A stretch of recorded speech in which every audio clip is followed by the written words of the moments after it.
Jude Bellingham, patron de l'Angleterre sous Thomas Tuchel. Pour son premier match en tant que sélectionneur de l'Angleterre, Thomas Tuchel a pu compter sur cet homme. Un Jude Bellingham en patron au milieu de terrain. Le Madrilène a guidé tout simplement les Three Lions vers une victoire 2-0 contre l'Albanie, signant donc une prestation majuscule qui confirme son statut de leader. Face à une défense albanaise bien regroupée, l'Angleterre a longtemps manqué de tranchant dans cette rencontre. Eh bien oui, Harry Kane, on le sait tous, habituel finisseur de l'Angleterre, a semblé en difficulté et c'était à Jude Bellingham de prendre les rênes, les commandes du game. Comme le rapporte Marca, c'est lui qui a débloqué la rencontre avec une action de grande classe. À la 20e minute, pour ceux qui ont suivi ce match-là, le milieu de terrain du Real Madrid a récupéré le ballon loin du but, s'est débarrassé d'un adversaire avec un superbe mouvement de corps avant de délivrer une passe lumineuse, magistrale, majuscule. Eh bien oui, époustouflante, un amour de passe pour Lewis Kelly,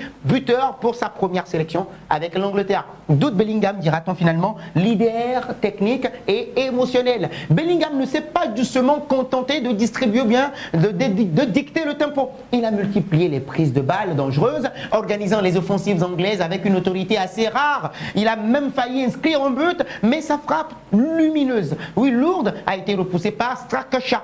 Toujours aussi influent, il a été le maître à jouer du milieu de terrain et le véritable moteur de son équipe. Déjà incontournable au Real Madrid, Jude Bellingham l'est aussi avec l'Angleterre. Sous les ordres de Thomas Tuchel, il semble bien parti pour être le leader de cette si belle génération de l'Angleterre. Prochain rendez-vous le 24 mars contre la Lettonie où il devrait encore une nouvelle fois dicter le tempo des Three Lions. Deuxième sujet, muraille imprenable, Ancelotti a trouvé ses nouveaux patrons en défense. Selon les statistiques, la meilleure paire de défenseurs centrales au Real Madrid serait celle composée d'Aurélien Tchouaméni et d'Antonio Rudiger. Une satisfaction pour Don Carlo Ancelotti, longtemps critiqué pour l'inefficacité du Français en défense centrale. Et donc, les statistiques prouvent bien évidemment que le duo Tchouaméni-Antonio Rudiger est efficace, mais qu'en pensez-vous véritablement sur le terrain?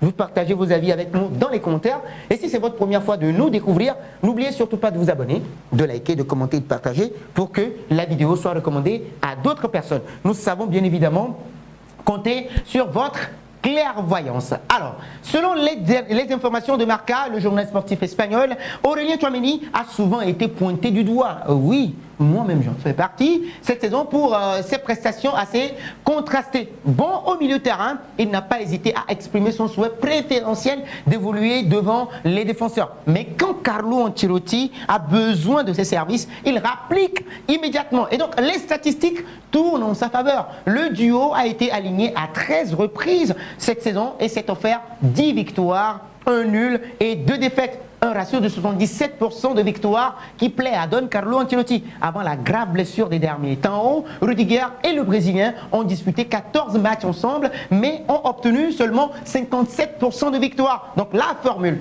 Tchouaméni, Antonio Rudiger ou bien Tchouaméni en défense centrale fonctionne. 27 matchs au compteur cette saison en tant que défenseur central et 19 victoires, 6 matchs nuls et 2 défaites. Et donc Ancelotti remercie le Français, le tacticien, on le sait tous, on est conscient, l'ancien monégasque n'affectionne pas ce poste, vous le savez, mais quand Ancelotti a besoin de lui, il répond présent. Tout d'abord, il faut remercier Tchouaméni pour son engagement. Il joue à un poste qui n'est pas le sien. Il le fait pour l'équipe, fait preuve d'engagement et ne se plaint absolument pas. Et donc, il fait de son mieux, il fait du mieux qu'il peut et il le fait bien. Donc, ils ont très bien fait contre l'Atalanta Bergame et Gérone. Et ce n'est pas une coïncidence si nous avons gagné les 2 matchs, a déclaré l'entraîneur italien. Aurélien Tchouaméni n'a pas fini de dépanner cette saison. Malgré ses nombreux matchs en défense centrale, il lui arrive encore une fois de retrouver son poste au milieu de terrain où il a réalisé de très grands matchs. Donc les statistiques prouvent que le duo Tchouaméni-Rudiger est efficace, mais qu'en pensez-vous réellement sur le terrain? Vous partagez vos avis avec nous dans les commentaires et n'oubliez surtout pas, si c'est votre première fois de nous découvrir, n'oubliez pas de vous abonner, de liker, de commenter et de partager pour que la vidéo soit recommandée à d'autres personnes. Merci à vous.